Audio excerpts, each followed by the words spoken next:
Welcome back, everyone, to the Mastering Runeterra podcast with Jay and Bay. Today, we're going to go over the top 5 decks in the format and how they stack up against each other.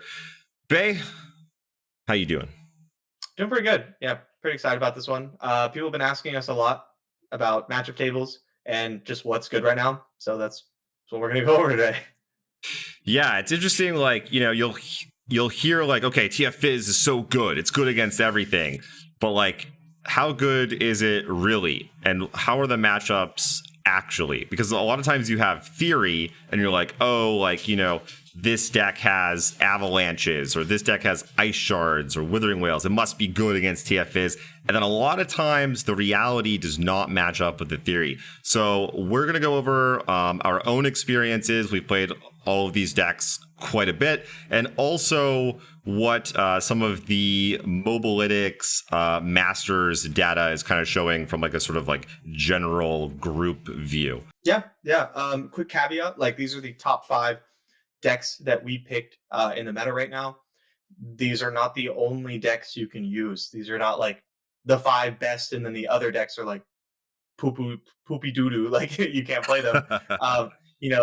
There's still a lot of other good decks out there that we're not going to mention, but that's because you can only fit so many on a list of 5. Yeah, exactly. And I would say these are also a little bit more tournament slanted in general. Okay. Yeah. With that said, let's jump right into it. So number 1, of course, is Pirate Aggro. Oh, no, sorry. I read that wrong. That is TF Fizz. Seems to be at the top of the pile here, surprising absolutely no one. So yeah, the deck is, as tier 0, as people like to say. It has kind of no bad matchups. Doesn't mean you can't lose, though. It doesn't mean you can't have more or less difficult matchups. Okay, so we'll start off with Bay. How does TF Fizz do against Zoe Aphelios? Good. It does excellent. Good. That's next one. Answer. Like, yeah, it's like, hey, how does TF Fizz do? Good. It does good. Worst case scenario, it does okay, and that's like the strength of the deck. I want to touch on that a little bit. What makes TF Fizz so tier 0 is not that it has good matchups, which it does. It has a lot of very good matchups. It's that your bad matchups are never awful because of the inherently broken things you do. Pick a card in the TF blue card on turn 4 is broken. Like into Rum and Stress Testing on turn 5. This happens to me almost every time I play against the deck. Like, it's insane. It's so good, and it just ends the game on the spot. Your multi-Burblefish turn on turn 6 or whatever, insane. So hard to stop that. And then if they stop all of that, you still have your burn finish or a mind meld kill. And so this makes your bad matchups all winnable at all times. So yeah, you'll never see TF Fizz with a matchup that's like 40-60. It's usually like at worst like 45-55. Yeah, so is it kind of just the consistency of the deck to do those generally very powerful things where like there are decks that have, that could stop those different angles of attack, but if they're, if they ever falter or if they ever don't have the correct answer at the correct time, they just lose? Is that kind of the power of TF Fizz, just the consistency of its power? Yeah, totally. I've been hearing people say that TF Fizz is super high rolly, which I do not think is true. I think it's actually the most consistent deck in the game right now. Take, for example, back to your earlier comment, like how it matches up against Zoe Aphelios. If I have the right tools to play against TF Fizz, I can win that matchup. Right? If I have like Aphelios into Temple, a Crucian in my Boxtopus, maybe a good Zoe draw, some removal, Hush when I need it, hit the good invoke things, then I'm good. I'm rolling, right? But I don't always draw those cards, so sometimes it doesn't work out. But TF Fizz draws like its entire deck every game. So yeah. you just always have those things, right? Like, you're not going to go, well, if they don't draw Burblefish, you're fine, because on turn 7 they only have 15 cards left in their deck. They've seen them all. So yeah, it's just so consistent. Yeah, interesting. It's like another conversation that we can have maybe at another time about card draw and just how powerful it is, to have card advantage and then to also have card selection. Something we've seen in Magic before, where decks are able to filter through their deck, very quickly to get to key spells. It's the same thing you're seeing with TF Fizz, right? They're able to dig for whatever they need in any given situation, which is obviously very powerful. So all that said, though, does Zoe Aphelios, what kind of fight are they putting up? Are they a pretty big dog here, or is it closer to even? They're a dog. I don't know about pretty big dog. It's not a good matchup. Zoe Aphelios loses the TFIs and beats everything else. Is essentially my experience with the deck. It like you have starts, high rolly starts, I suppose. Where you have like one drop into Aphelios on 3 into Boxtopus, and you're just running people over, right? You just can't be stopped. But a lot of your draws are a lot more anemic. There's way too many games where I've gone Solar Priestess on 3, Temple on turn 4, and it's just way too slow.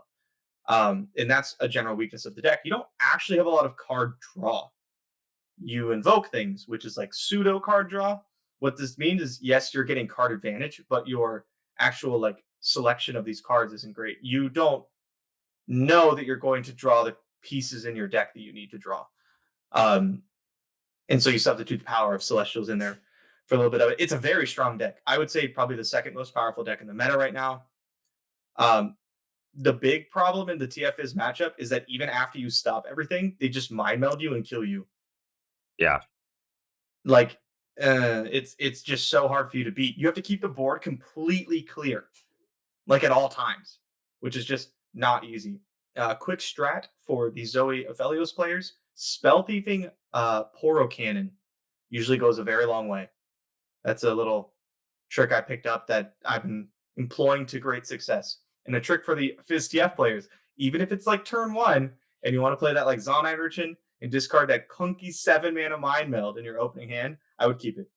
It's a get out of jail free card for you. It just wins you the game so often. Don't rummage it away unless you have to. Yeah, 100% agree. That's a neat piece of tech there, grabbing the Poro Cannon to make a couple blockers. Because I've had lots of games end that way where, I feel like I'm totally in control. I'm controlling their board. I'm, box-to-pussing down a bunch of their units, keeping it pretty clear. Then they just drop like, a couple of random elusives at the end of turn, maybe one more on their turn, slammed it on Mind Meld, and like, okay, maybe I got one Hush, maybe I can block one, but like they're still going to get through. And yeah, lots of games have ended that way. Okay, moving on. One of the next decks we got here, maybe number 3 on our list, is Fiora Shen, which has gotten a little bit of an upgrade from the recent set. Wait, did we skip Zoe Aphelios? Oh, so I'm just going to go TF Fizz versus each of the decks, all the decks down the list. Gotcha. Yeah. Versus Fiora Shen. Sure. Yeah, so so this is Fiora Shen I haven't played with too much. And I always think of like TF Fizz as having all these like kind of like weaker sort of units, things that Fiora could pick off, like the 1/1 elusives, the bots, even Fizz itself before it levels up. But again, as you're saying that TF Fizz is kind of a favorite against most decks. What does this matchup look like, and how is it for both decks? So it's the first 4 or 5 turns are gonna feel very good for Fiora Shen. You're gonna sit there, you're like Fiora and your River Shaper line up very well with everything they're doing. You're gonna take out their ballistic bots, no problem. You're gonna threaten their Twisted Fate, no problem. You're even gonna kill it, not a big deal. But then turn 6 or 7 is gonna roll around, and they're gonna cast 3 Burblefish in a turn, and you're gonna die.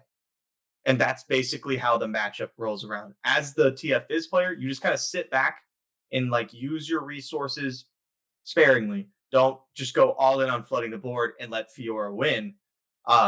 You sit there, and then on one turn when Fiora Shen can cast like maybe a Sharp-Sighted and a Concerted Strike, maybe you cast 6 spells or something, right? And that's how you like take over the game. Also, you have this cheap damage-based removal, things like Mystic Shot and Get Excited, which line up very well against Fiora Shen's units.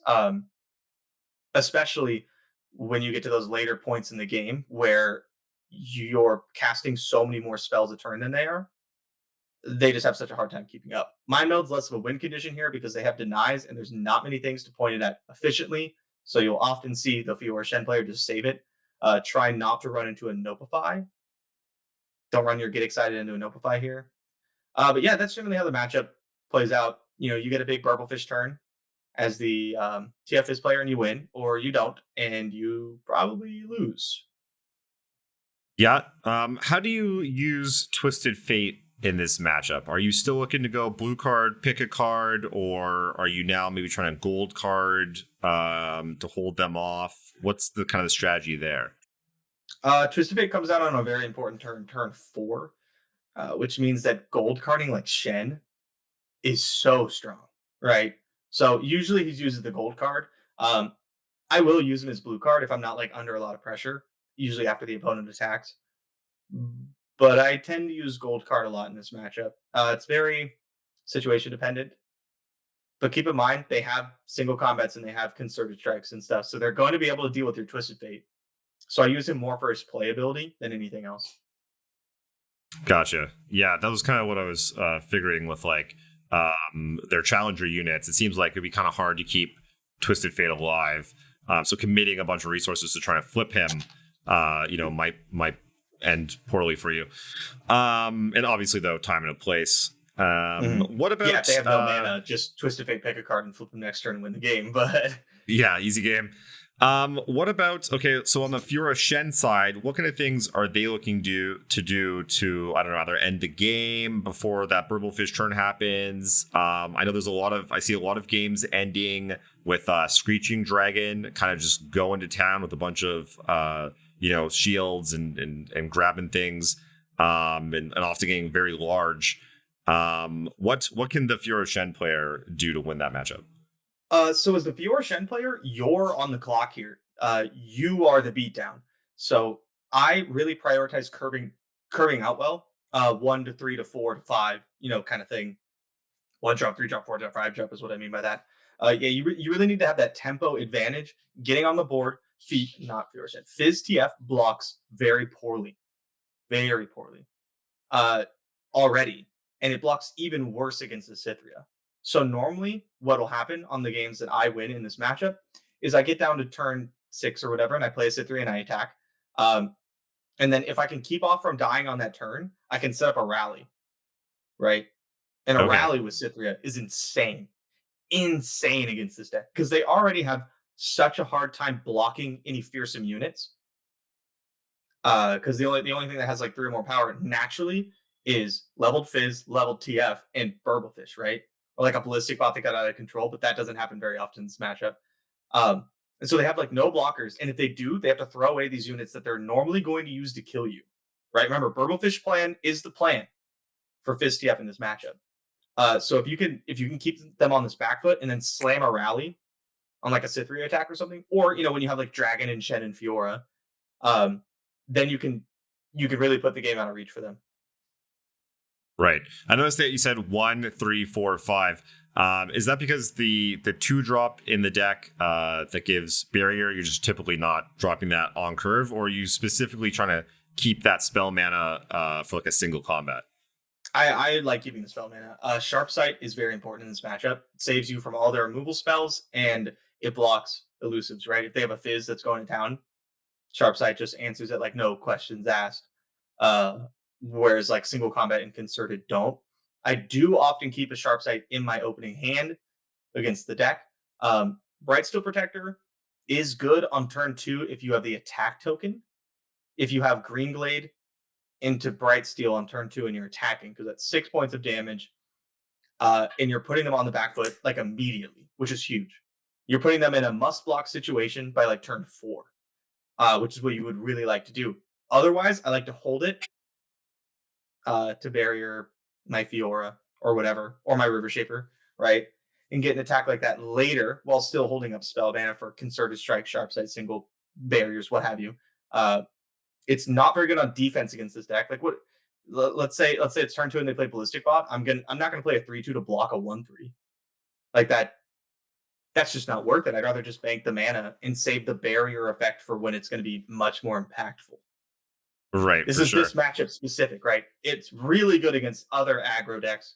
Like if they go 2-1 into 3/2 and they're attacking, and you have like Green Glade into Brightsteel on your defending turn, like that's so powerful because they just can't attack. But in this matchup, that's just not really how that works out. Yeah. Are you ever noticing how often are you getting the Fiora win in this matchup against TF Fizz? Is it more damage based, or because they do have these little units, are you able to like grab a couple, throw down a single combat and finish them that way? Or is it a little bit too difficult through all their like burn and interaction? I get the Fiora wins sometimes, but it's pretty much always when any challenger unit would have also won me the game. Like, if it was a Laurent Protege or another dragon or Laurent Chevalier or whatever it is, like it probably also would have won me the game in the spot. It's not the Fiora that won me the game. It's the fact that I was able to control the board with this challenger unit and usually go over the top with my larger attacking units. It happens. Like every now and then you steal a game with Fiora, but not very often. Gotcha. Yeah, that makes a lot of sense. Okay, moving on down the list. Number 3, we have, I guess this is number 4, is Trundle Lissandra Control. This is a pretty unique matchup. Both these decks doing just very, very different things. I'm interested to get your take on how they end up lining up against one another. This is outside of decks that aren't seen very often in the meta. This is TF Fizz's like worst matchup. Oh yeah, and my apologies. Yeah. I was thinking Fiora Shen still. Yes, okay, TF Fizz versus Lissandra. Yeah, TF Fizz versus Lissandra. It's TF Fizz's like worst matchup. Quotes, because it's not that bad. It's like, I don't know, like at the very, very worst, like 40-60. It's probably closer to 45-55. The version that runs Ice Shards are going to have a better matchup because you're more prepared for the like multi-burble turns. And you can just sit on like a Withering Wail and an Ice Shard and just be like pass, pass, pass, pass, pass, and then they attack you and you just blow everything up, right? The box is also very nice in this matchup. It lines up well, but you can't tech too much against TF Fizz without giving up a ton of percentage points elsewhere. So yeah, this is TF Fizz's worst matchup. And that's saying something, that like TF Fizz's worst matchup is still like not that bad. Yeah, so how do you play this matchup from the TF Fizz side? Because I just played it very recently, like yesterday maybe, and my opponent did exactly what you're describing right now. They had like, I don't know, 7 mana maybe on turn 5, and they were just shipping it back, just passing it back, because they knew they had the inevitability, right? They were going to combo off with Watcher eventually, and I wasn't really going to be able to stop that probably outside of like maybe a gold card. And then it was, they had their Avalanche. I had to figure out if I was playing around Avalanche or Withering Wail or Ice Shard or multiples of those cards. And it was just really tough to do. I didn't know when to develop, when to open. The box, yeah, you mentioned, is another real pain in the butt. Just kills everything. Unlike the Ice Shard or the Withering Wail, which just deals 1 damage.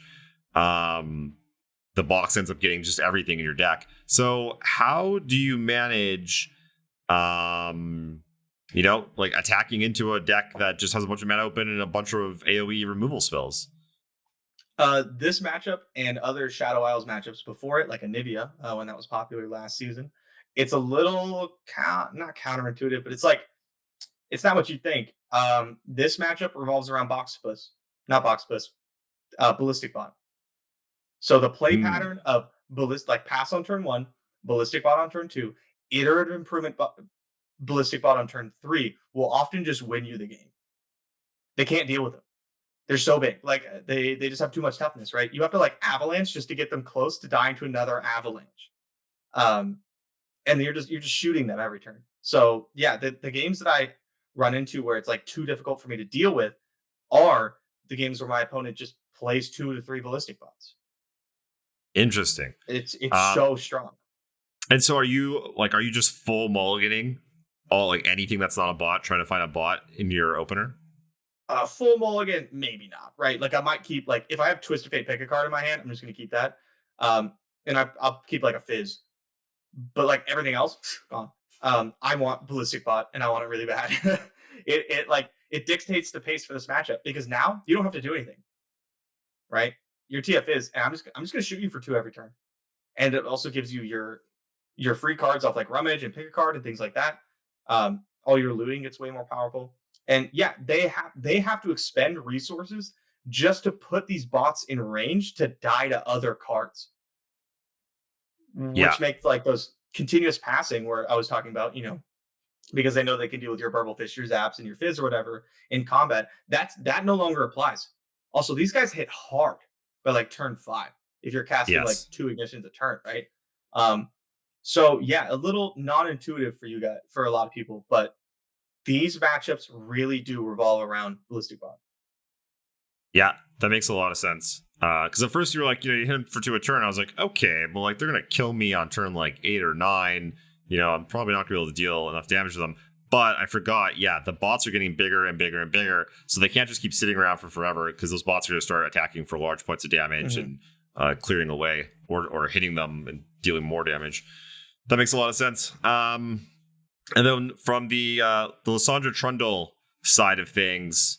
Like we mentioned, you want to do a lot of passing, a lot of not committing too much. What is what does the matchup look like from that side? What are you thinking? What are you trying to get in your mulligan? What are you keeping? So I keep one AoE Wrath at least. I want like the Box or Ice Shard or Whale or Avalanche or Ravine. Like I'm keeping at least one of them. If I see one in my opening hand, I'm going to keep it. If I see 2 in my opening hand, I'm probably still going to keep it. And then you need to work towards setting up your combo as soon as possible. The Matron into Watcher combo. Because the deck cannot deal with it. It will lose. And if you're not comboing them, eventually they're just going to build up a ton of resources and be able to play like 9 units in one turn. So, they're just gonna cast a bunch of stuff like Fizz and things like that, and they can suit them up to get them around the damaged AoE based removal in combat.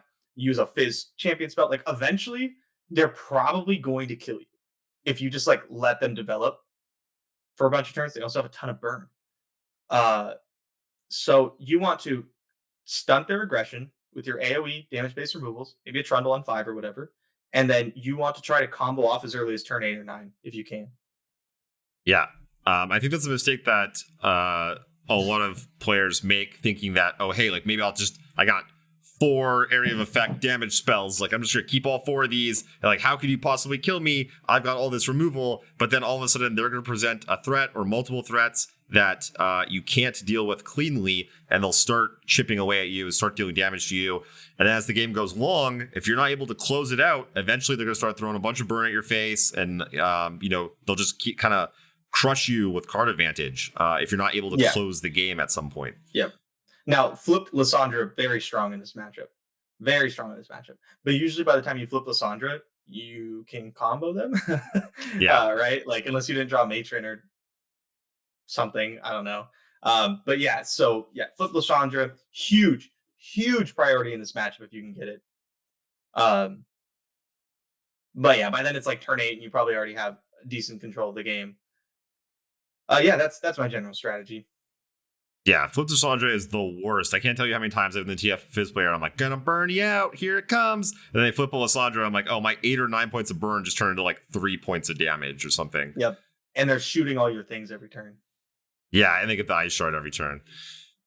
Yeah. Okay. And then on to the last of the top 5 decks, Zoe Lee Sin. So obviously you've played a ridiculous amount of Zoe Lee Sin and also TF Fizz. So I'm really interested to get your thoughts on this matchup because before the last set of cards came out, I would say that these were maybe 2 of the kind of iconic sort of tournament decks. Definitely very, very popular amongst the kind of, some of the top players. And again, a really interesting, intricate matchup. 2 decks that are able to attack from multiple different angles, have multiple different win conditions. What are your thoughts on this matchup? What's important? How does each deck win? Well, quick caveat, Zoe Lee's in our top 5 right now, even though you don't see it very often. That's because it still remains a very, very strong tournament deck. And we expect it to get way better when TF gets nerfed. Because its worst matchup is TF is. If that's so, that should clue you in on basically how the matchup goes. Yeah, it's not good. If you're looking to play Zoe Lee in a tournament, you're probably looking to ban TF is. It's just not a good matchup for you. You can't. It's winnable, right? It's winnable. But the problem is elusives are kind of hard for the deck to deal with. You have Sparklefly and a Mentor, and that's a lot of times how you just win the game. You'll play Sparklefly, you'll play Mentor, you'll cast an Opify on their removal spell, and you'll just go to town. And you win the game with a 9-10 Mentor or whatever. I mean 9-10 Sparklefly or what have you. But if you don't have that kind of thing, they just elusive you out. And Zoe Lee can't deal with champions outside of Lee Sin. This matchup is why you see the one of Sonic Wave in Lee lists, because you have to kill Twisted Fate, and the deck just can't do it. If you don't have Lee, you're not killing Twisted Fate. And by the time you can play Lee, they've probably already leveled up Twisted Fate. It's turn 5. It's too late, right? They've already cast Pick a Card Twisted Fate, and you're dead. So it's such a tough matchup. Again, winnable, just very, very difficult. So yeah, this is probably Zoe Lee's worst matchup. Yeah, for sure. And for any TF Fizz players out there, watch out for those giant sparkle flies, because man, they will get you. When I was first playing the matchup, I was not really, I don't know, paying attention to it too much, and I would just let them kind of sparkle fly into Mentor instead of maybe try to keep up some removal to try and kill the sparkle fly or the Mentor before that happens. So be very wary of that, because that's one of the main ways that you can lose a game very quickly, is if they're able to mentor that sparkle fly and they just start buffing it up and make it even better, even bigger. Even Zenith Blades, they can start. Even Zenith Blade. If you see a Zenith, if you see Sparklefly turn 2, Zenith Blade turn 3, you need to shoot that Sparklefly, because it's going to get out of hand. They're going to start getting gems from Mentor at some point, Goat at some point, right? And that thing is going to get large, and you're just not going to be able to attack through it. Yeah. 100%. Okay, so those are kind of the matchups for TF Fizz. As we said earlier, they're pretty much all good. A slight dog to Trundle Lissandra. The thing is that, with Trundle Lissandra or any other decks that want to beat TF Fizz, the problem is, you're going to have issues with the other decks in the meta. So you can beat TF Fizz, but then now you're losing to everything else. So you're just kind of in this lose-lose sort of position. Okay, so we'll go down to the next deck on our list, which is Fiora Shen. We've already talked about the TF Fizz Fiora Shen matchup, so we'll continue on down the list. We're going to go Fiora Shen versus my apologies, actually no, Zoe Aphelios is number 2 on our list. So we're going to go, we've covered TF Fizz versus Zoe Aphelios, so now we're going to go Zoe Aphelios versus Fiora Shen. This matchup's close. It's really close. It feels a little under 50-50 maybe for Zoe Aphelios, but barely. The problem is actually Fiora in this matchup, because your units are small. They're all small, right? You have Zoe, small. You have your 1-drops, small. And then you have your Priestess, small. Even your 4-drops just die to Fiora outright, which is tough. Hush becomes very important, because there's always a turn where you're trading pump spells and what have you, and you need to have the Hush as the trump card when they cast Riposte or whatever. You right, Hush it, and then like even if they have another thing to kill your unit or whatever, Fiora's not going to level. But yeah, the matchup's tough. Another thing that makes the matchup so hard is Cithria and the new rally spell. The Fiora Shen deck is teching more heavily into the rallies with the inclusion of the 4-mana give barrier rally. It's just tough for the deck to deal with. Like, a Cithria is really rough, and yeah, like if you get like Comet, you can kill it, but then you're gonna run into the other units, right? They already played Fiora and they already played Shen, and maybe they even have a dragon, or they just deny your Comet. They're gonna run away with this game. If you can get you're going to see this every single matchup. Every single matchup, I'm going to say this. If you can get Aphelios going, you're probably going to win. If you can't get Aphelios going, you're probably going to lose. Unfortunately, that's how Aphelios decks work.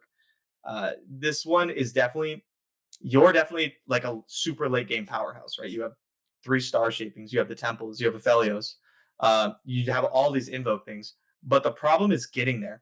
Fiora Shen is such a strong, like tempo-y style deck where they just curve out well with big statted units with really good effects that dominate combat, right? Things like Shen and Fiora. Um, and then they finish it off with they keep you off tempo with their very efficient removal spells in single combat and concerted strike, um, and their combat tricks. Not to mention their counter spells, right? Like if it wasn't for the counter spells, you could have a big turn where you cast Supernova and swing the road back in the game. But they're just going to deny it, and you're just going to lose. And that's what makes the matchup tough. Again, it's not as bad as I'm making it sound. It's pretty close to 50-50, but I think you're a little behind. Yeah, in fact, I was just taking a peek here at the ladder statistics from Mobalytics, and they tend to agree with you exactly. It's showing Zoe Aphelios as a 47.9%, basically 48% into Fiora Shen. So just a slight dog. Strategy-wise, I've noticed that, like you're saying, all the units are really small, and so anytime I'm just curving out, playing out creatures, I just get annihilated. They just easily pick off 4 guys with Fiora Shen and end the game. So I've definitely had more success just basically not playing many units at all. Even Zoe, I'm like, oh, I'll get some value out of her and like these super cool star chart and stuff. But sometimes she's just like impossible to keep alive, and I'm kind of just feeding their Fiora. So I'm interested, what are your thoughts? How do you play this matchup from the Aphelios side? Well, yeah, I definitely stopped playing all my units on curve. Like, you can't. Sometimes you just can't play that priestess, even if you really want to, because it's just food for Fiora. I will always play Zoe on 1 because super cool star chart's so fantastic. Like concerted strike, not concerted, whatever it's called. I can't now remember. It's like the 2 mana stun. I mean, the 3 mana stun 2 things. You know what I'm talking about. Crescent Strike. Yeah, Crescent Strike. Crescent Strike. Stuns 2 things for 3 mana. Incredible. Incredible, right? They play Fiora on 3, they play Shen on 4, look to attack, and you stun both for 3 mana. It's so strong. Equinox, very powerful against this deck. Even like Serpent's really good. So I'll always play Zoe on turn 1. But like sometimes you have to think, like, is it worth it to cast this Spacey Sketcher? Can I afford to cast this Solari Priestess? You have to focus more on casting your spells in this matchup. That's why Aphelios is so powerful, is because it lets you develop the board with big statted units like Boxtopus and Aphelios himself, that they have to commit things to a Fiora to deal with them, which let you respond with something like Hush, right? And that's what's really important. You need to not give Fiora food for free. Essentially, is what it comes down to. You got to make them work for it, because otherwise they're just gonna run you over. It's kind of a tough matchup. Balancing act. It's really, really tough, but it's very important to try to get a read on whether or not they have the deny. Okay. Because the turn that you cast Comet or whatever, or Supernova or Meteor Shower, right? If you're pretty certain that you don't have deny and you fire it off, you can swing the game back in your favor. But if you play it into a deny, then they'll just cast a rally afterwards, and they're gonna win the game. It's tough, and it's not that easy, right? You know, your opponents are gonna represent it when they don't have it. Maybe they just drew it. Like, it's not that easy, but not playing into a deny is very vital in this matchup. Interesting. Yeah, because I mean, the Targon decks are notorious for life gain, being able to hang in games, drag them very late. Mm-hmm. So, my next question for you is going to be, if you can't win with a Fiora for whatever reason, maybe you don't draw one, maybe they're able to answer it. Is it difficult for the Fiora Shen to close out the game? Do they drop like the 9-drop, give everything barrier? I've seen games again like get taken away by a Screeching Dragon. What does the game evolve to kind of look like with like no Fiora or no Fiora win? Are those the ones that like Aphelios tends to win, or what happens there? Yeah, non-Fiora games, Aphelios dominates because you have Gravitum. You essentially just cycle between Gravitum, Calibrum, and Crescendum. And you're only even casting Crescendum to get a blocker and get back to Gravitum. Because like if they play Cytherea or whatever, you just keep it stunned for the whole game. She never attacks. And that's so strong. And the ability to force out protection spells on their River Shapers with Calibrum can't be understated. You want to force them to cast these things like Sharp Sight and Riposte and Spirit's Refuge on your turn when they're not attacking, and Right. that's where Caliburn comes in. Because if you let them do it while they're attacking, then they're gonna blow you out. That's what the deck's built to do. You need to make it awkward for them, because what they want to do is they want to develop on your turn, right, and then they want to attack with their mana open with all their tricks up. And if you can keep them from doing that, it throws off their tempo, and you can find your way into the game. That's why Aphelios is just so powerful in this matchup. Fiora throws a wrench in that plan because Gravitum only stuns her for one turn, so they'll set up open attacks with Fiora a lot. That just put you in a weird spot, especially in combination with Shen, another champion, so you can't Gravitum him for 2 turns as well. Quick analogy, another Magic analogy. I know you guys are probably sick of these.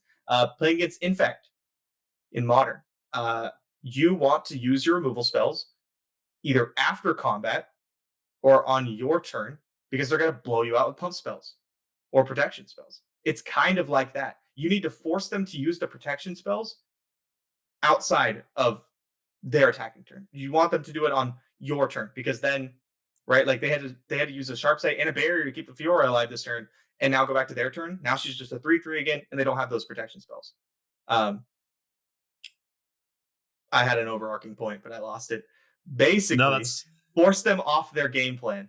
Don't just offer up creatures for them to eat. They're very good at that.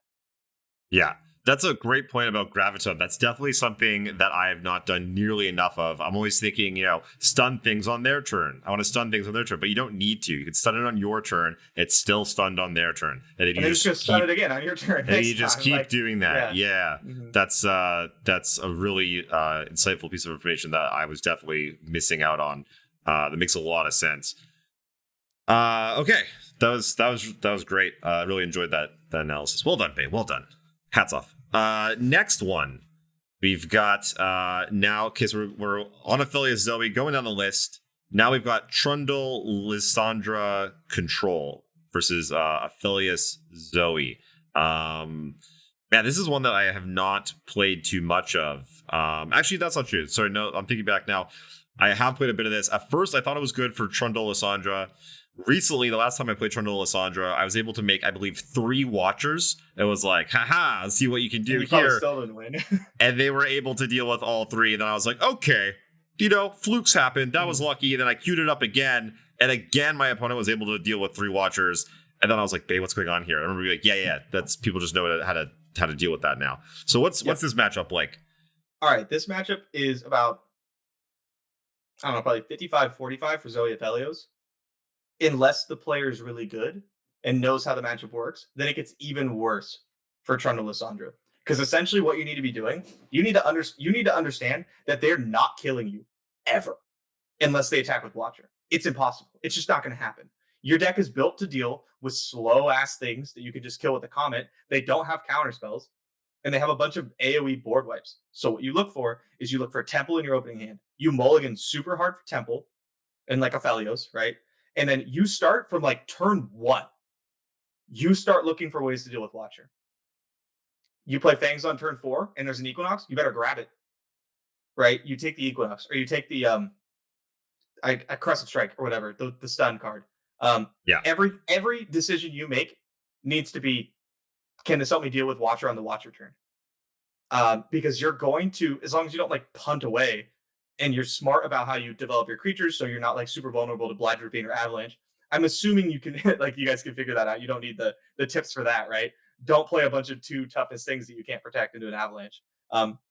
Once you develop that, they're having to expend a lot of resources just to keep you from building up this huge board. Trundle's easy to deal with. You just grab a Comet off Solari Priestess or whatever, right? Or you just hush it. Like, it's not a big deal.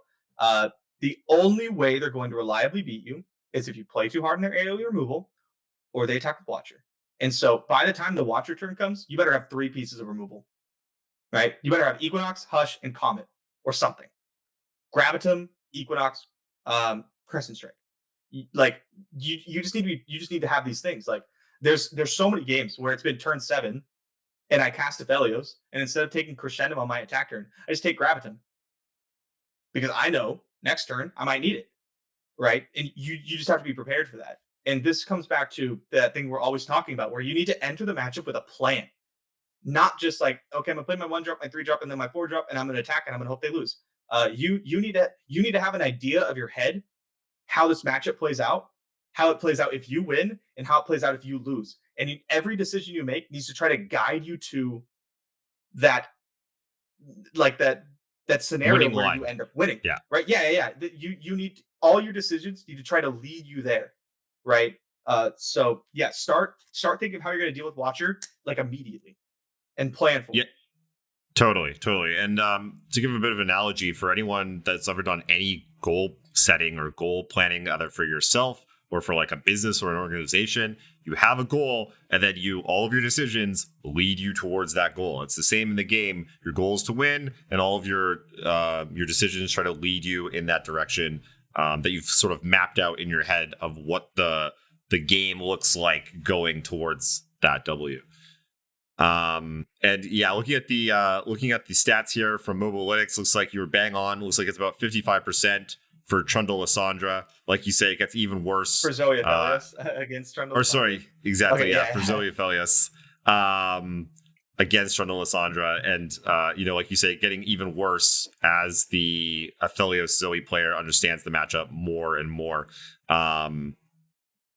Little interesting caveat there on how like people will look at the data from like all Masters games, and the thing that the data doesn't show is that you don't know exactly what list either player was on, which makes a huge difference, and then also how comfortable they were with playing their deck or in that matchup, which makes a huge difference too. So side note there that these metagame matchup sheets and breakdowns, they're only so accurate. Results may vary, I guess, is the thing to keep in mind. Okay. For example, really quick, like Zoe Lee has had a lower win rate than it like really should forever because the deck's very hard. It's strong. It's stronger than the numbers tell you, right? Yeah. It's just hard to play at the level necessary to get those good numbers. Totally. Okay, then the last deck on the list is that exactly Lee Sin Zoe versus Zoe Aphelios. What is this matchup like? I'm actually a fan of the Zoe Lee side of the matchup. It just, I don't know, it feels pretty good for me. Like every time you're like trading Zoes and stuff, they can't, unless their Zoe gets out of the control and they grab like a bunch of Equinoxes, they can't like deal with Mentor. Some of the Zoe Lee lists are teching into Temple, which gives you a better like late game plan. But really, this matchup comes down to they can't deal with Lee efficiently. Just know that they're probably taking Comet every single time they can. And so when you play your Lee, you better be ready to back him up with like a Deny or a Bastion or something, which is easy to do because the deck, like Zoe Aphelios, has no clock.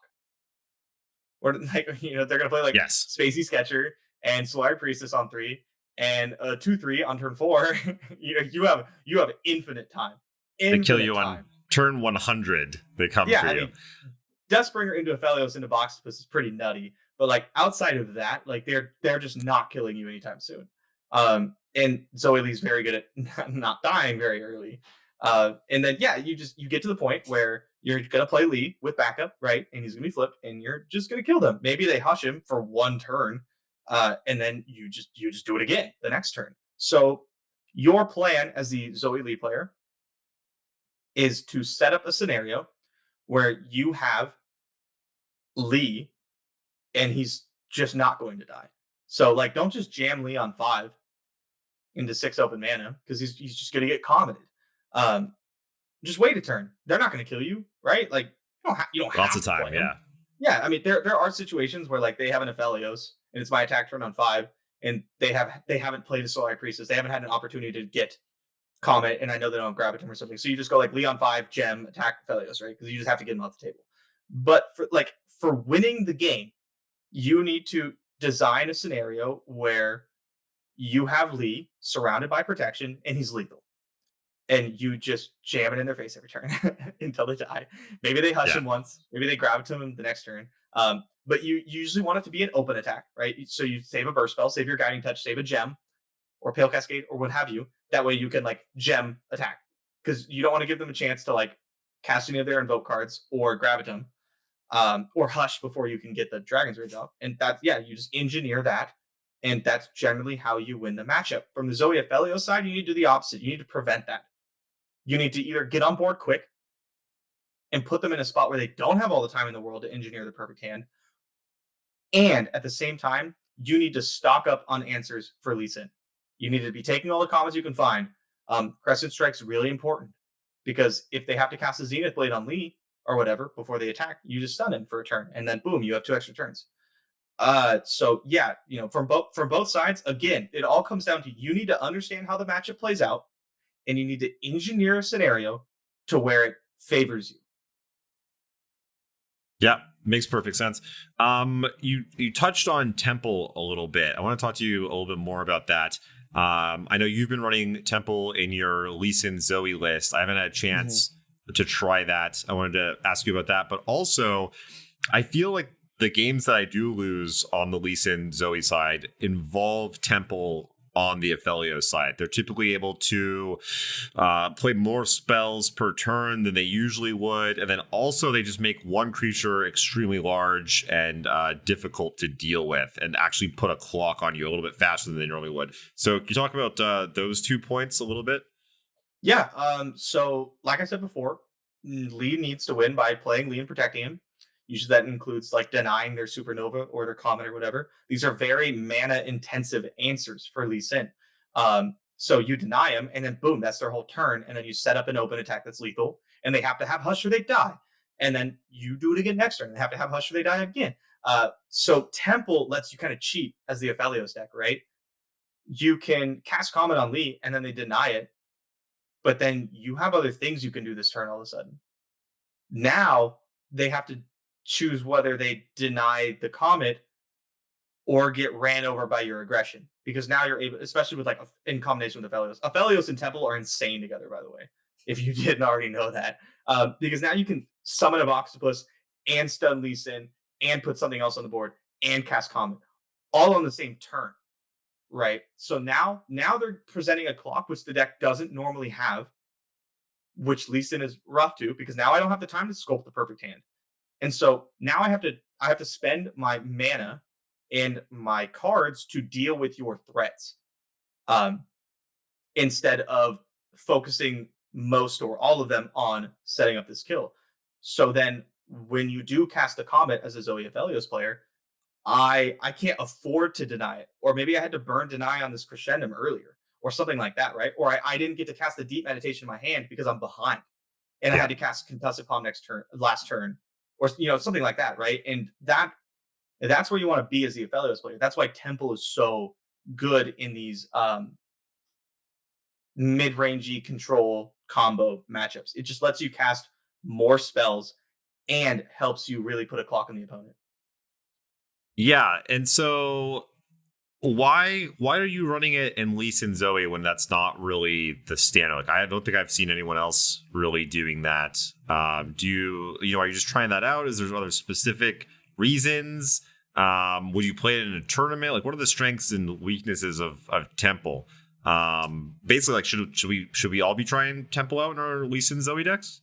I think you should try it. I like it a lot. I play Temple and I play Homecoming and I play the Fangs. So I'm a much more like late game. It allows me to go into the late game with Zoe Lee with more options, which I obviously love. I love the flexibility of Homecoming.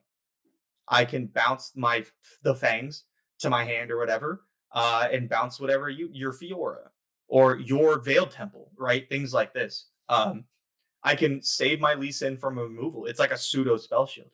Things like that are something I value very highly. It lets me go toe-to-toe with these Aphelios decks a bit better, because if they have Temple and I have Temple, we're still mana even, essentially, right?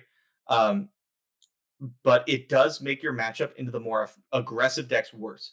Fizz TF is even worse if you're playing the Temple Homecoming version. Now, Right. Granted, the matchup's already atrocious for you. So essentially, I just like throw in the towel. I match up against TF Fizz and I go, that sucks, right? Like every now and then I win, but not very often. In a tournament setting, So you're banning it, so you don't care, right? yeah, exactly. In a tournament setting, if I'm bringing Zoe Lee, like I mentioned before, if I'm bringing Zoe Lee in my lineup, I'm banning TF Fizz. So I want to have better matchups against things that aren't TF Fizz. And I think the Veiled Temple Homecoming version allows me to do that. Don't just take my word for it and like queue it up. It takes a lot of practice to play this version, as with any Zoe Lee. I think it's probably more difficult to pull off, but it has its upsides. And I encourage people who play Zoe Lee just to give it a shot. Yeah, fair. And as always, we'll link all of these decks that we're talking about down in the show notes below. Okay, so let's see, where were we? That was Zoe Lee versus Zoe Aphelios. So now we are on to Fiora Shen. And we've already covered TF Fizz. We've already covered Aphelios Zoe. So this is the matchup I was talking about earlier. Fiora Shen, Trundle Lissandra. This is a matchup I really do not know too much about.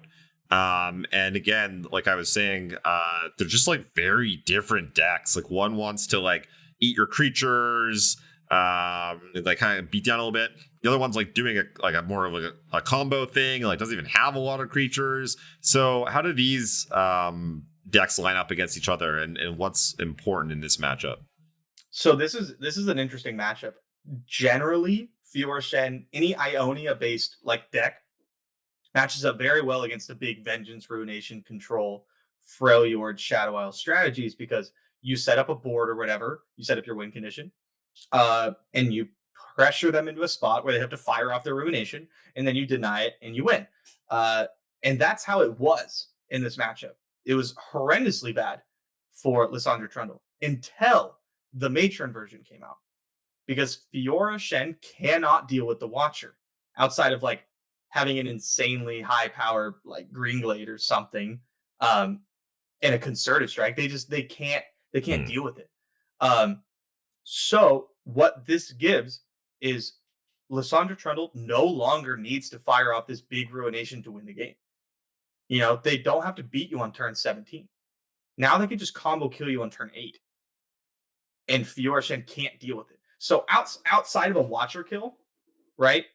Or you only drawing things with 2 toughness and dying to like Blighted Ravine after Blighted Ravine, Fiora Shen's going to win this matchup. Like a lot. Cythria plus Rally plus Shen and like River Shaper, like your units just line up very well against what they are doing. The only units you have that have 2 toughness are like the 1 and 2 drops you don't care about, and then River Shaper, which you're going to keep alive and is going to keep feeding you more spells to keep it alive, right? Everything else doesn't die to Avalanche, Whale, Blighted Ravine, or Ice Shard, which is huge. And so, yeah, this matchup is like, I think Fiora Shen favored quite a lot, unless they kill you with Watcher. Which is how they win. Yeah, duh, right? But like that's just how it works. Unless they do the thing that they're trying to do. The deck's supposed to do. Yeah, I mean, if they cannot Watcher you by like turn 9 or 10, Fiora Shen's gonna win. They're gonna set up a decent board that's like Avalanche proof. They're gonna hold the deny. They're gonna attack you, and then they're gonna rally, and they're gonna do it again. And if you Ruination, they're gonna deny you, and the game's gonna be over. But like they don't present enough pressure usually to beat you through your interaction by turn 8, by turn 7 or 8. So then if Trundle Lissandra can get that Watcher out there, Fiora Shen can't really interact outside of very specific circumstances, and Fiora Shen's going to lose this matchup. I think now with the Matron version, it's probably closer to 50-50 with an edge going to Fiora Shen, like a little one. At least I think as the players get better, it gets probably a little better for Fiora Shen. But I haven't had that much experience in the matchup to really say that with full confidence. Yeah, and the stats I'm looking at here do back up what you're saying. It looks like it's 53% for... Oh, actually, this says 53% for Trundle Lissandra control. Oh, wow. I did notice here, though, it looks like actually... They have Trundle Lissandra combo and they have Trundle Lissandra control, but it actually gets worse, as you would imagine, for the Trundle Lissandra combo. It says 55% versus Fiora Shen. So pretty close to 50. Again, tough to say. It's seems like a bit of a complicated matchup. Is this like are both decks like kind of just gold fishing a little bit here? Like, is there like much the Fiora Shen player can do outside of like countering a key spell? Like, are you just trying to like just beat down before they combo you, and the Lissandra control is just trying to stop you before they combo? Yeah, you're trying to like beat ass as efficiently as possible without running into Avalanche, Blighted Ravine, the Box, or Withering Whale. That's pretty much it, right? And then Trundle Lissandra is trying to leverage their Avalanches, Boxes, Withering Wheels, and Blighted Ravines as efficiently as possible. A huge roadblock, actually, for the Fiora Shen deck is Vile Feast, because it can ping like a Fiora, right? Now Fiora has 2 toughness, which makes it lethal, which makes Blighted Ravine or Avalanche lethal for like the rest of the game, unless they pump it, and gives them a blocker against like their Screeching Jack or whatever. It usually can buy you at least 1 extra turn. Like, I've had Vile Feast that swing for like 10 health because I ping something and then they can't attack with that unit into my spider or whatever. And then I can block something else with the spider, and then I can avalanche away whatever I pinged and blocked, or something like that, right? Like it's a very, very good card in the matchup. You can also ping away a barrier. Very flexible card. And yeah, I'm actually shocked that the stats say that's even more favored for Trundle Lissandra. Like I said, I think the better the players, the better it gets for Fiora Shen. But I'm not super surprised to see an edge go to the combo variation of Lissandra Trundle at all. Yeah, I can see that. Fiora Shen, not the easiest of decks to play. Okay, it'll be interesting. That's a matchup maybe we should do some digging into. Maybe we should play that a little more, yeah. Yeah, interesting one. Okay, moving on. The last matchup for Fiora Shen is kind of a classic one against Zoe Lee Sin. I think I know what you're going to say about this one, because happy to be a couple Zoe Lee Sin players. I will say my 2 cents, I guess. I like it as a Zoe Lee Sin player. I know historically everyone says it's around 50-50. I've always just kind of felt good into Fiora Shen. I don't know. It's rare that the matchup, I feel like it, snowballs out of control, or that I don't, have some control of the game, or that I'm not able to close it out. I felt like a decent advantage, or I've had a decent advantage. But again, I'm playing a ladder. I don't really know, how good my opponents are. You've played the matchup definitely more than I have, so I'm interested to get your thoughts on it. Yeah, I like Zoe Lee in this matchup. I always have, and I probably always will. Your cards in like your game plan just line up well against what they want to do. You don't flood the board with low power units unless you have like Eye of the Dragon, Sparklefly, right? So like they just don't have enough Fiora food to win with Fiora. Like, I can get by on playing 2 units and then playing Lee Sin, right? And this Lee Sin's going to win me the game. And that's really what it comes down to, is you don't have to do that much to not die early, and then you play Lee Sin and they can't deal with him.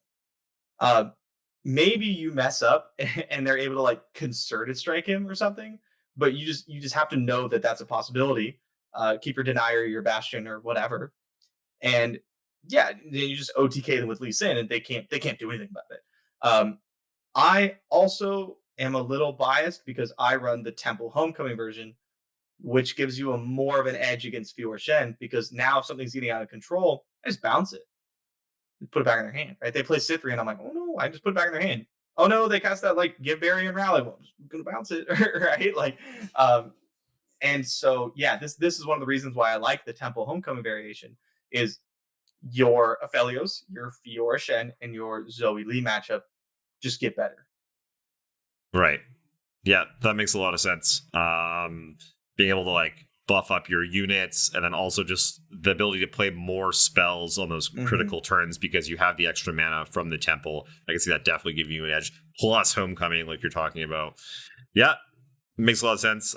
Definitely a close-ish matchup. Very skill intensive.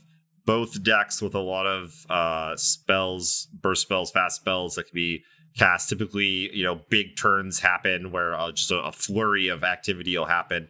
For one of the more fun matchups. I enjoy playing it.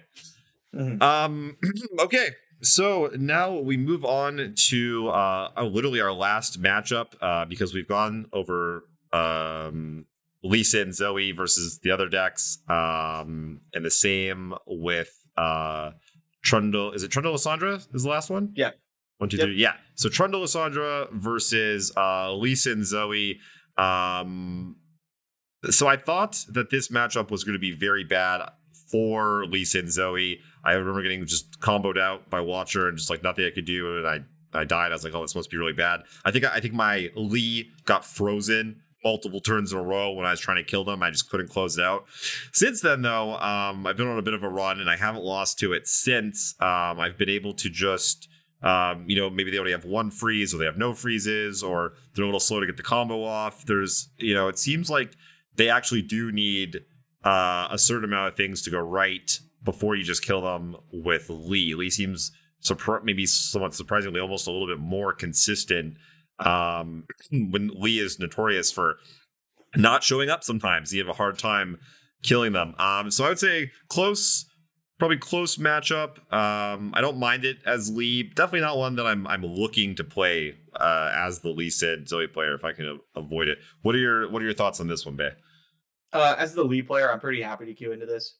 I feel pretty favored. If Lee never shows up, it's kind of rough, but you have a lot of time to find him usually.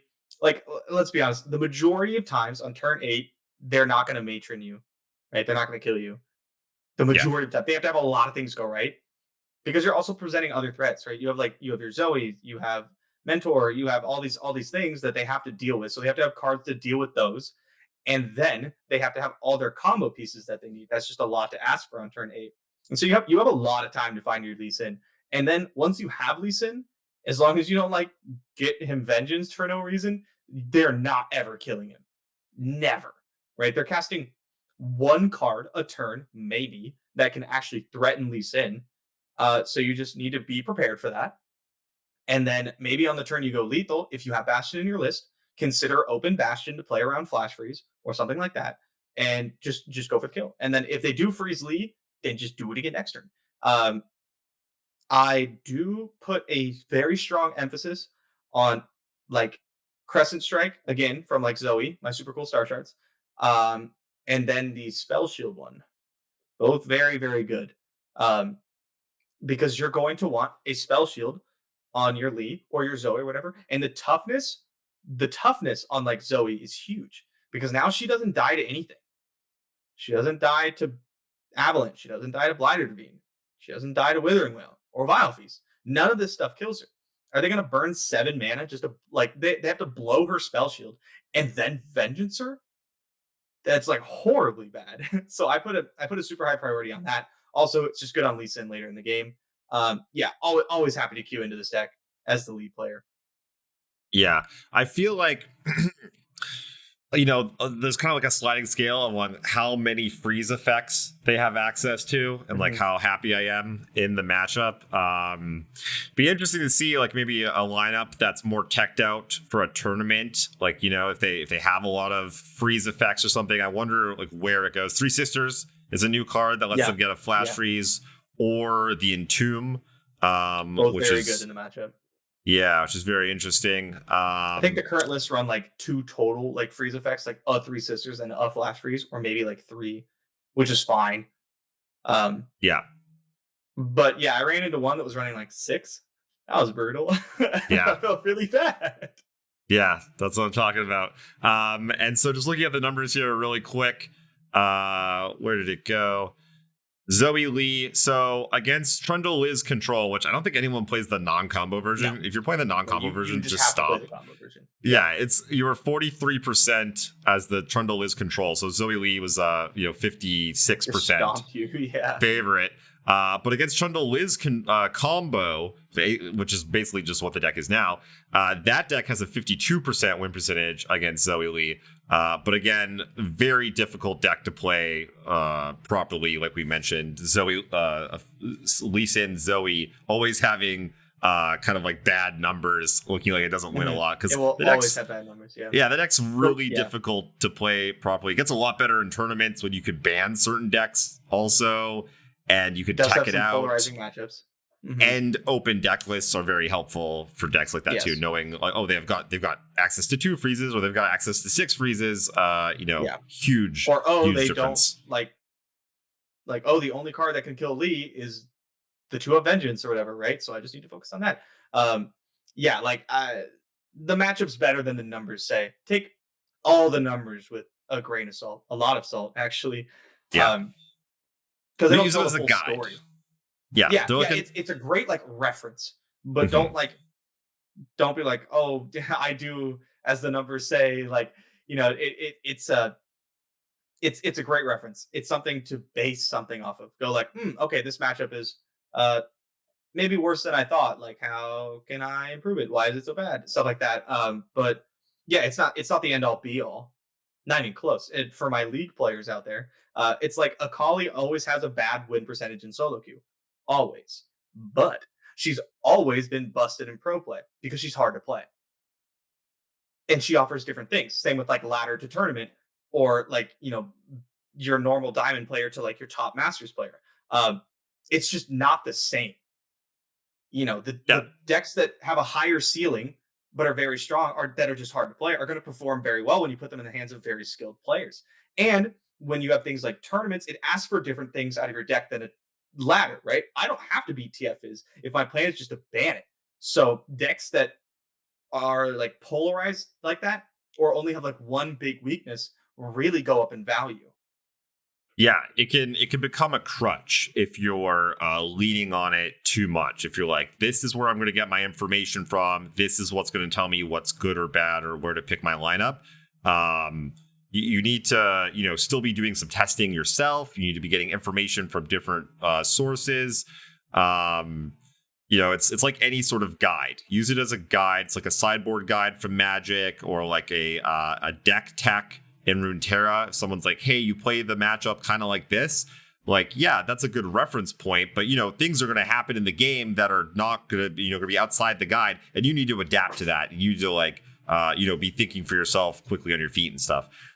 So yeah, definitely be careful when you're using these data points. Okay, so that's it. Those are all the top 5 decks. Should we throw in a bonus deck? Should we throw in a Lucian Azir? Just real quick. How about just your thoughts on the Lucian Azir deck in general? Because to me, that's kind of like the number 6 deck, sort of like the next best thing you could maybe be doing. I'm sure there's other options as well. I gotta say that I think the deck is powerful, but it's not exactly my cup of tea. I think it's squarely. I want to give it a tier 1.5. I think a lot of people will give it tier 1.5. Maybe it is. I want to say it's tier 2.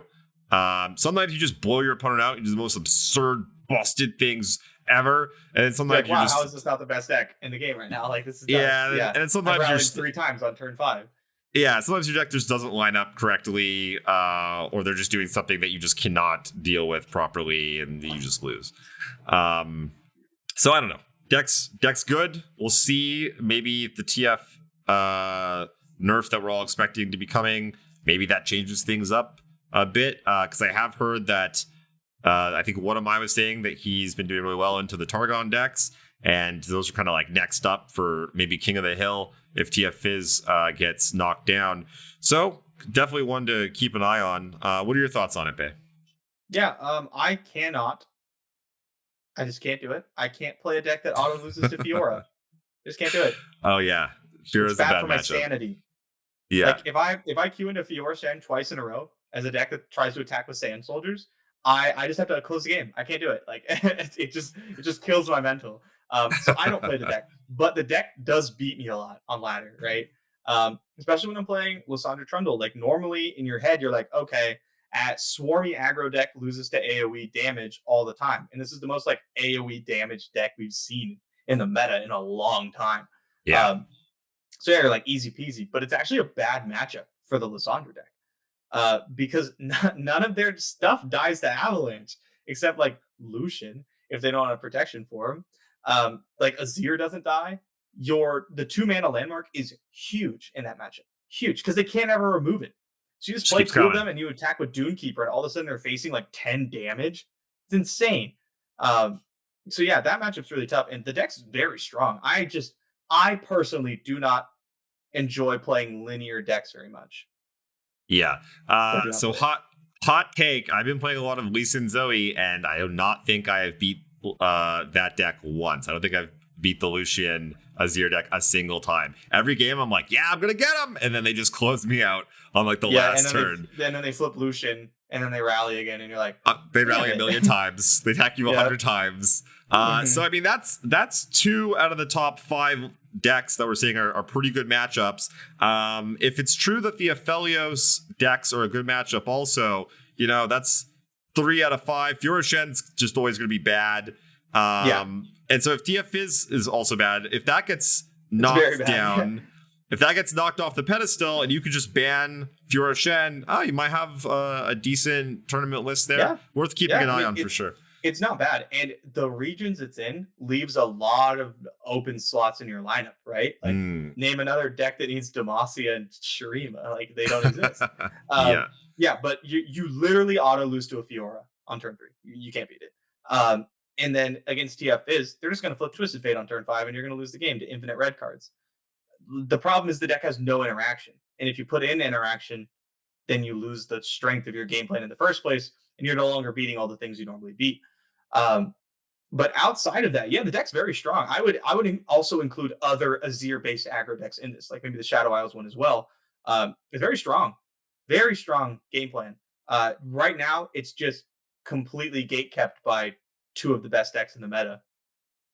Yeah, will be interesting. Definitely something to look at after the next round of patches. Who knows what'll get hit, what'll stay. Definitely a deck to keep an eye on. Okay, well, that's been a solid hour and 12 minutes of dissecting the top 5 decks in the meta. As we sign off, speaking of tournaments and whatnot, just want to remind everyone that we are having our $1,000 Mastering Runeterra Open on April 17th and 18th. This is the weekend before seasonals. It's going to be the same format as seasonals. It's going to be absolutely like amazing testing for seasonals. I'm actually a little sad that we will be casting it and not playing in it, because what a fantastic freaking opportunity to, you know, get your lineup situated. There's really no substitute for tournament experience. But alas, we will be commentating. It will be broadcast onto Bay's Twitch channel. So even if you don't play, come hang out, say hey. And it's free to enter for all of our patrons. The lowest tier of our Patreon is $2 a month. So to enter this tournament, $2. $2 a month. We got a bunch of awesome stuff on there. If you're looking for one-on-one coaching from either of us, you can get that. We do weekly learning calls with the team. If you're a little bit higher on the tier list there, for like $5 a month, you get like 4 hours of team calls and learning streams per week. So that's where we answer questions about whatever anything has. You know, what decks are good right now? How do I beat this deck? What should I include in my lineup? You know, these are the questions you find yourself asking. We answer them twice a week. And then after we do our team call, we do 1 hour twice a week of a learning stream where myself or Jason or someone else will play games, and then we all like kind of pitch in. We talk about the plays, we talk about what we might have done differently there. And yeah, it's just a very like helpful learning environment. We've got a lot of positive feedback from it. It's amazing. I absolutely love it. And that's all done through our Discord, which is free for everyone. Come join. We have an amazing community, just a bunch of fun-loving, intelligent lovers of Runeterra. So yeah, come hit us up. All right, Faye. Well, I think that's it for us. Yeah. Say goodbye to the people. We'll see you guys next week. Peace. We're done. Nice. I love being done.